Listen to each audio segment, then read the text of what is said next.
So now, without any further ado, Justen Baxter, the Sourcing Talent Acquisition Manager at SAIC. Justen is a senior sourcing talent manager of a team of over 30 talent sourcers, including management of several sourcing leads. Overall, he has 16 years in recruitment and 6 years of experience managing and leading, mentoring and training and building out large enterprise-wide sourcing teams and multi-billion-dollar defense integrators, GDIT, and now currently with SAIC. Justen's expertise is in building and developing teams, growing and building a team from 5 sources to over 25 plus Intel, DoD senior sourcers, all remote virtual. He also built these teams from design, developing sourcing pods for executive search, military sourcing, incumbent capture, talent community proposal sourcing divisions, process system, tools, and providing hands-on individual contribution in training and sourcing and supporting key strategic and niche positions. These positions range from secret cleared to full scope polygraph clearances and across varying disciplines, including but not limited to systems engineering, cybersecurity, software development, project management, DevOps, cloud development, solutions architects, SIM and modeling, AI developers, artificial intelligence data analytics, data scientists, and varying other skill sets. He's working on automation projects to drive optimization. His expertise in recruiting cybersecurity and cloud security, AI, ML data scientists, as well as other engineering and DoD and engineering and national security market recruiting. He's got a lot of certifications and has achieved a lot in his time. And today he's going to speak on talent attraction in a crowded space. Justen, welcome. The floor is yours. Hey, thank you. I appreciate it. Hard to follow Amy, but some of her presentation definitely dovetails into some of mine. Can you hear me okay? Absolutely. Okay, great. You are good to go. It. So appreciate it, everyone taking the time to join. And as I said, I do think some of Amy's awesome presentation dovetails a bit into what we do here in talent acquisition. And certainly we work very closely hand in hand with our HR counterparts here at SAIC. So we can go to next slide here.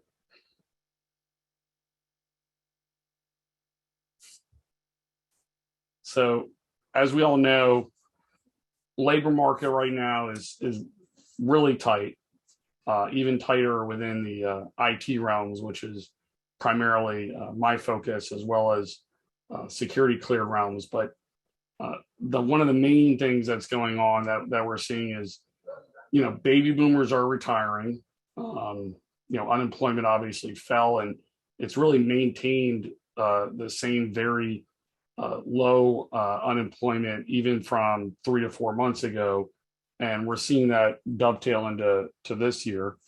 Not only is the great resignation going on, as Amy mentioned, but millennials like myself, I'm what we consider a gray millennial.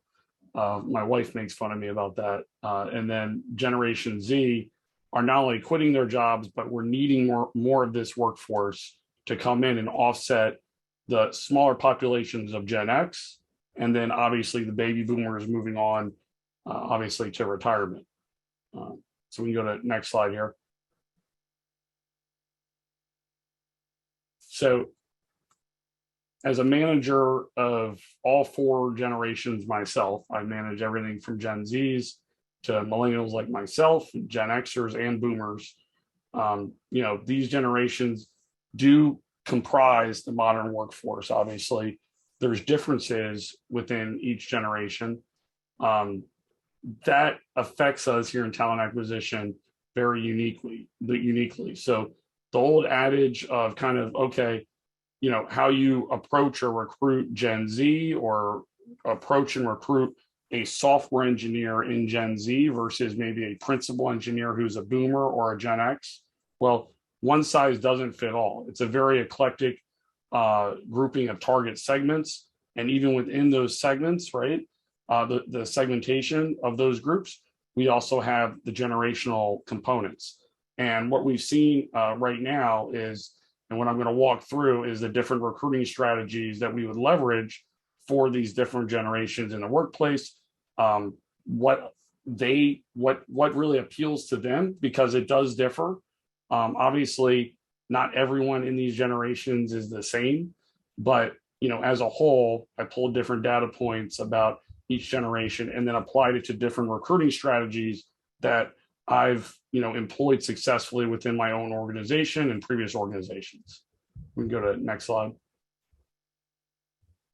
So we'll start with the baby boomers. I think Amy touched on this more broadly, but baby boomers, like all generations, want flexible hours. I think this applies to really a cross section, but boomers are also interested in part-time options, right? So a lot of Gen Z may not be quite as interested in that, or millennials, because they're really looking for a full-time. They want to pay off student loans, but they also want flexible hours. The boomers may be looking for part-time or a semi-retirement type setup. So when you get those 1099 opportunities, part-time, or maybe you approach your hiring leader to see if there's options to carve out a part-time or consultative opportunity for somebody that's a baby boomer. That's something that we've done very successfully. Obviously, stability, like most workers, boomers want to feel secure. This generation was actually most impacted by the Great Recession. So stability is still front and center for them, probably more so than Gen Z. And, I would say the next level up would be millennials like myself. Gen Z tends to move more fluidly across organizations, whereas we look at boomers and they're really looking for, a level playing field and, kind of that stable footing, right? Healthcare benefits are really important. Certainly retirement for somebody you may be recruiting into somebody that's a baby boomer may not be as pertinent to them as maybe somebody who's starting off their career, like a Gen Z or a millennial, whereas, they're looking for, pension, 401k, and maybe at this point they're looking for more healthcare benefits to offset, possible healthcare costs, as they're moving to retirement or semi-retirement. Okay, we can, next slide, please. So this gets down to the tactical a little bit.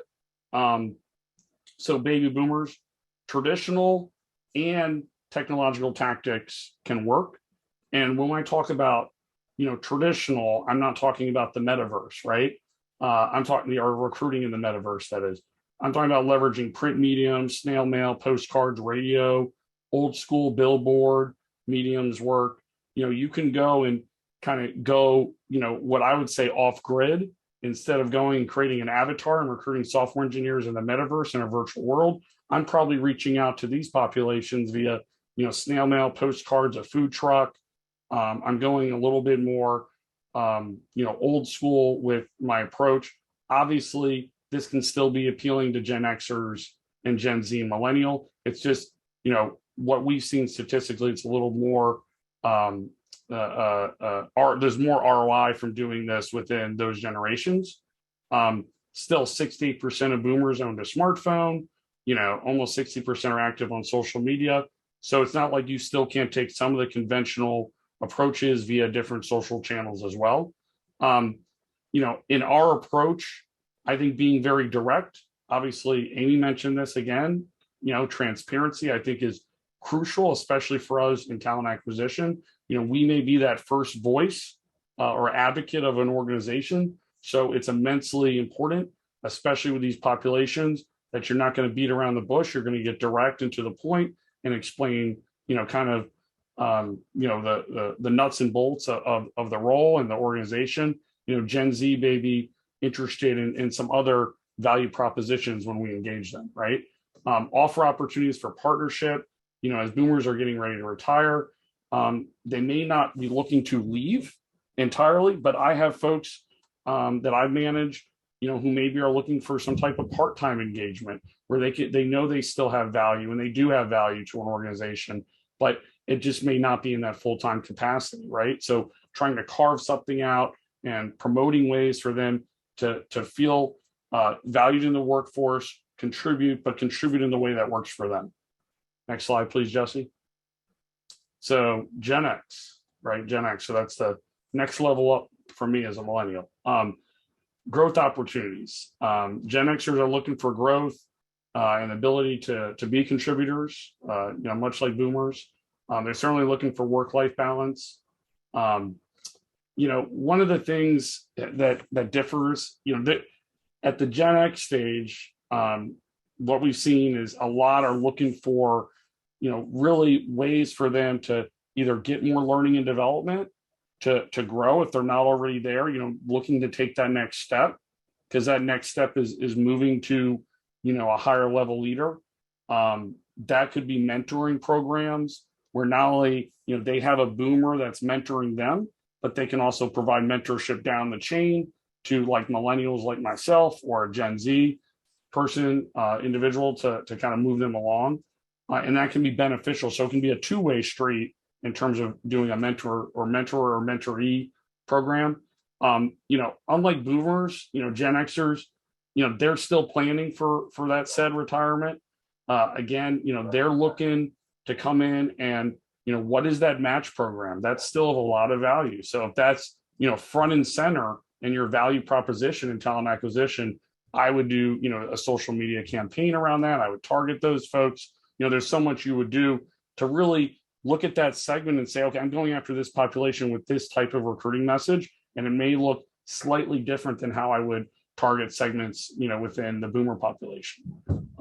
Again, these folks, a lot of times Gen X, they also still are at that point where they may be helping, and we should have empathy for this, helping, aging parents. So not only are they balancing work, God bless them, but they're balancing maybe taking care of an aging, parent, which would be a grandparent for a millennial or a Gen Z. So next slide, please. So recruiting tactics for Gen X, right? So I think I alluded to some of this, but 90, unlike, I think it was around 59% for baby boomers, 90% of Gen Xers on a smartphone.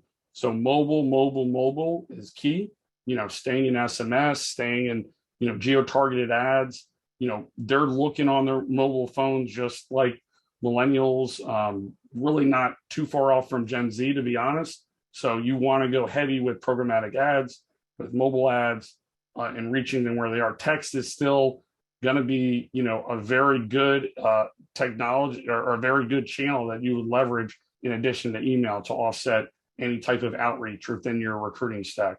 So that would be, automating drip campaigns with SMS, maybe you're doing GIFs, memes, things of that nature.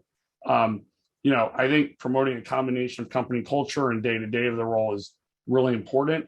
You're not just coming in high level macro, you want macro micro. So you want to come in with, good messaging, probably, lean in with your communications team, and combine, something that's both, general about the organization, but also, hey, here's what your day-to-day responsibilities look like. Because Gen X will, they've been in the workforce, they've been around, right? They've seen the rodeo. So you want to kind of lay out to them the day-to-day so they know what's going on. Next slide, please. So recruiting millennials, so recruiting me. Despite, preconceived notions, millennials, aren't entitled or lazy. I can tell you myself, I'm highly competitive. So, that's kind of been the mantra, especially for, older millennials, or, we're called gray millennials, I think, is what my bracket is labeled. Very competitive. Obviously, we're on mobile. It's nearly 100%. One of the things that you can, look at with millennials is, we're starting to be the leaders of the kind of that next level leader, right? I'm a senior manager myself. I think you're seeing, some of the older millennials, elevating to, director, senior director. So what was seen as, kind of the entitled generation is now our future leaders that are offsetting the smaller generations of Gen X, because Gen X is far smaller. Next slide, Jesse.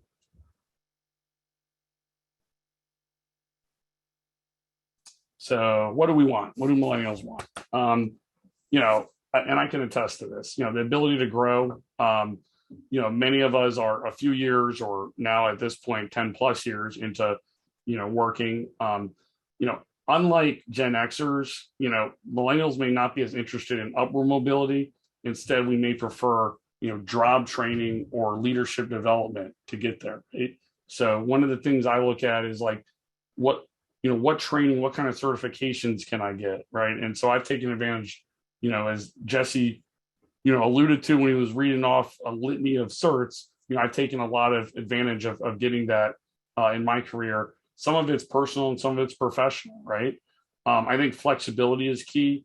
A lot of us millennials are now, starting families, or we have young children, and I could speak to this myself, as being somebody who takes care of 2 dogs and 3 young kids. I want to help my wife. I want to be more of a 50-50 partner.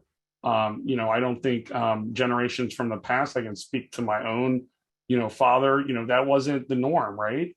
The more traditional kind of alignment. Like, I want to be more of that equal partner with my wife and help and see my son and daughter more and be there. So I think flexibility and being able to both balance productivity, I think, as Amy mentioned, with that of, flexible and, being able to achieve, time with your family and value time with your, your pets and your significant other and, personal hobbies and things like that. Technology, obviously, digital natives, right? So, we're the OG of the smartphone generation, right? So, you can look to us. Certainly, there's an eclectic smattering of technologies that, are coming out all the time, but I think, technology for millennials is pretty much part and parcel, right? So we can go to the next slide, Jesse. So recruitment tactics, right? It looks a little different than Gen X. It definitely different than boomers. I think text is pretty consistent. Millennials, I would use different tech avenues. I think GIFs, memes are really good. I like memes personally. Running social campaigns around memes, emojis, I think is pretty awesome. Company culture, emphasizing the company as a whole, I think is really important. And then robust benefits, because right now millennials are, starting families. We have, young kids. And so, we're entering, our 30s.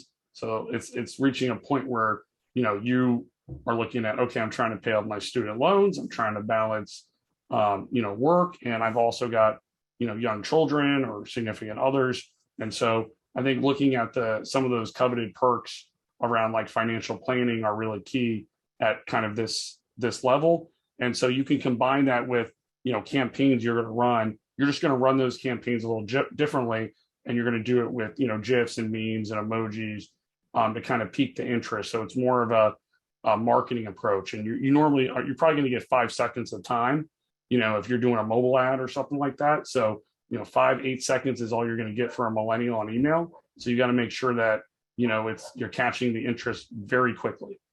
Gen X and baby boomers will actually read. And my generation, generally, you got to get our interest rather quick, right? So yeah, you can move to the next slide.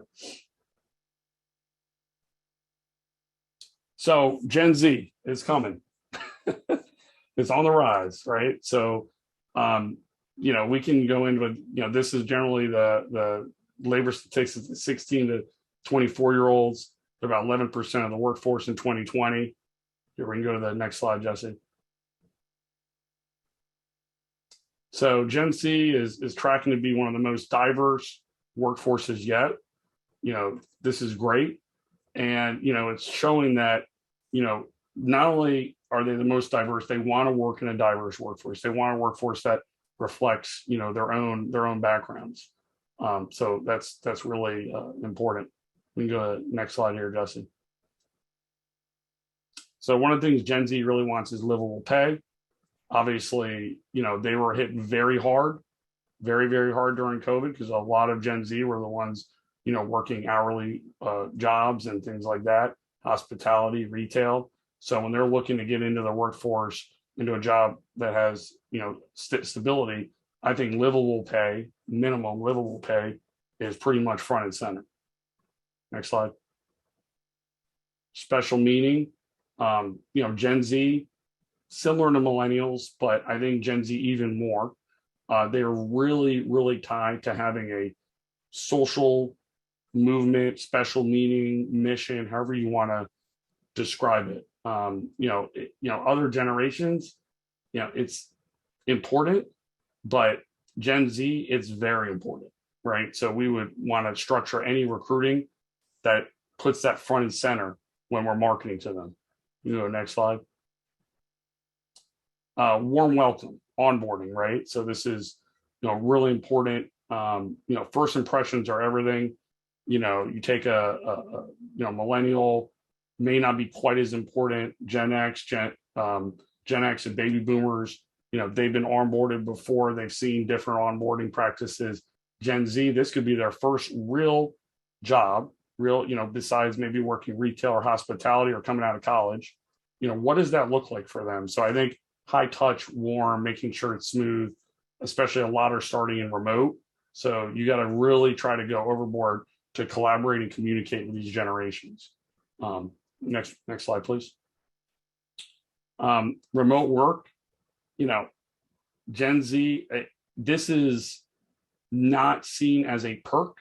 And I think, Amy mentioned, hybrid work. I think, what I'm seeing a lot from Gen Z and, and some millennials, but Gen Z is, it's not really seen as a perk. It's just, this is the new way, right? This is what we're going to do. And it may be hybrid. And maybe like, I don't want to work in an office. That's not for me. That's not my environment I'm going to work in. So I think that they're commanding a more progressive workplace, and that eventually is going to change and shift what the work environment looks like for the better. Next slide. Yeah, so value proposition for Gen Z and millennial hiring. We've always got to position our value proposition in synergy with comms and TA, right? I'm in TA. So looking at personas, right, against these different talent segments. And those personas are going to be much more detailed than just generational, because those personas may also differ upon different segments. So how I'm going to approach somebody who's Gen X in finance is very different than how I'm going to approach a software engineer who's maybe, a Gen X software engineer. So having personas that are very segmented, just like you go on Amazon and buy something, that's how we're recruiting now. It's all customized. So again, I think talent ambassadors, really important, finding those talent ambassadors across different generations, across different functional areas, and then having those people help recruit for you, right? Meaning referrals and whatnot. We can go to the next slide. Yeah, definitely have to use varying channels for Gen Z. One of the channels I'm doing is metaverse. So, creating avatars and recruiting them, in virtual worlds. That's, going to be the new norm. You're looking at 2D, 3D virtual resumes. So resumes that you actually go into the resume and you walk around in the virtual world. I actually did that recently. It was one of the first metaverse resumes. Really, really cool. Gaming forums, Reddit, smaller platforms. It's not just Facebook, Twitter, LinkedIn. That's the old days. Now it's all the other, we're talking Discord and other smaller platforms. So the three big ones are still there, but you got to go and find these folks in other areas. The old way of recruitment won't work for these generations. It will not, the traditional way will not work. You're going to have to shift, or you're not going to be able to staff. Fully develop a competitive intelligence arm. So, data mining, any open source, publicly available material, research and pulling that in. And then lastly, you got to get scrappy with recruiting right now. I mean, it's just, you're not going to succeed otherwise. You're not going to reach your revenue goals. Next slide, Justin. Recruitment marketing, obviously part and parcel with sourcing and talent acquisition. You need to recruit these populations with an eye on what attracts them to the workforce mission, right? We mentioned that for Gen Z, even more so than millennials, that's front and center. That is front and center. You don't need to get into as much of the warm and fuzzy with X and baby boomers, but Gen Z, that better be the darn first thing on your marketing campaigns, your drip campaigns, anything you're running with talent acquisition and working with comms on social media strategy. if you're trying to go and hire Gen Z, that better be, your geo-targeted, ad, strategy better include that front and center. I do think there's a point of exhaustion of spam. So, you got to make sure that you have your stuff aggregated, segmented right in your CRM. If you have a CRM, if not, I would get one. Fully develop a strategy to incentivize, further marketing, see if you can get something to go viral. Obviously, that's working closely hand in hand with marketing and comms, right? Next. Yeah, ensure all your hiring managers are involved. All the information I have here, I'm also pitching to hiring managers, making sure they're locked in step with us in the process, developing an SLA for feedback. I think that's really important. You got to move quickly, especially for engineering talent. And Gen Z is not, they don't play around. Millennials, if you don't get feedback 24, 48 hours, they're gone. There's not a lot of patience. So you've got to move quickly and make sure your process is moving quickly. Because if the hiring managers don't understand that they are not the only show in town, you are not going to hire effectively. And it's going to get worse, especially in IT. We haven't seen anything yet with the wave coming in terms of, the labor market, especially in engineering areas, especially with computer science majors coming out, Gen Z and millennial in the workforce. Scorecarding for interviewing. I think this is really important, making sure, there's, it's equitable and you have consistency, same questions applied because, folks talk, you've got Glassdoor, there's a lot more transparency out there. You got to make sure it's consistent. Okay, next slide here. Robust referral strategy. Obviously, this ties very, it's wedded to what we discussed prior, which is the talent ambassadors, right? The talent ambassadors help then drive the talent through your referral strategy. You put them front and center, and then they can target back and forth. So it's, symbiotic, and then you're driving more traffic to your job. So you don't need to go and source, hopefully, as much. I think certain industry averages are, 30, 35%, depending upon your sector. So look at, what are my benchmarks now? What do I want to hit? How do I want to hit that? And then work with comms. As I said, comms and TA should be really wedded at the hip. Next slide. Yeah, don't be afraid to try new methods. Automation and AI is crucial. I think leveraging, machine learning, being able to refresh information, data will be king, setting KPIs for yourself, iterating off of those different projects, how you're using automation to get more out of your recruiting. It may be that you don't have the right staff, or maybe that you have the right staff, but your tech stack is old. Well, we need to look at your tech stack and look at what makes sense for, what you need out of your recruiting department. The tried and true old ways of recruiting will not work. And it's coming to it, like email slowly dying, the old email blast, it's still going to be around, but eventually we're reaching a point where you're going to have to, again, get scrappy and get more cutting edge. Next slide. Sorry. Leveraging newer mediums. I think I alluded to this before, but the metaverse, that's here to stay.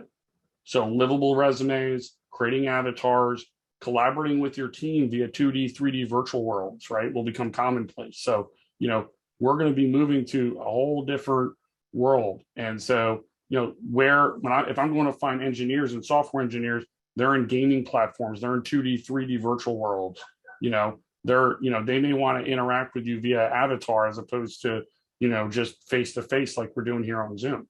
So you got to think, what do I need now? But what does the future look like 3-5 years out? Fully staff your sourcing teams, make sure you are hiring TA folks that are tech savvy, that are technologically driven. You want recruitment staff that aren't just, social media savvy, but also technically savvy so they can automate and work more efficiently. Next slide.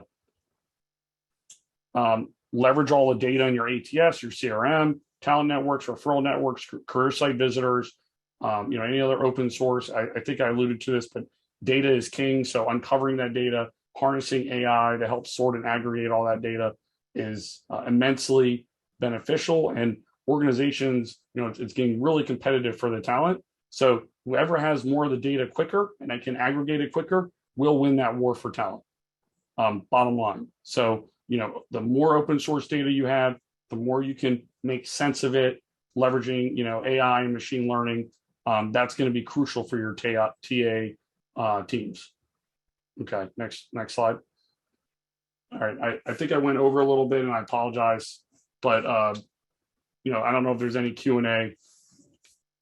We've got a couple questions. I don't know if you could answer them super fast because we are a little bit over time, but one is, how do you recruit individuals who buck the trends of their generation? For example, a very technologically savvy boomer or a millennial not interested in a work-life balance. Yeah, I think you have different, EVP, different value propositions depending upon, who you're talking to. All of that is, what I'm talking about it is at scale for a campaign. I've got 30 sourcers that are doing one-to-one sourcing. So obviously there's all types of ad hoc recruiting going on that's one-to-one to address any outliers, right? But when I'm talking about to scale, those outliers obviously wouldn't apply to if I'm running like a general campaign. So we're doing, an at scale campaign, right, with recruitment marketing. And then we're also doing a more one-to-one recruiting where I'm going to reach out to this, baby boomer who may be, very tech savvy and bucks that trend. And I'll still have a one-to-one sell to them with a different value proposition, right? So, good question. Unfortunately, we are pretty over time and I got to move on to the panel. We had a couple other questions. Is there a way that people could get in touch with you if they would like to ask these questions? Yeah, they can ping me on LinkedIn. I'm on LinkedIn and they can reach me there anytime.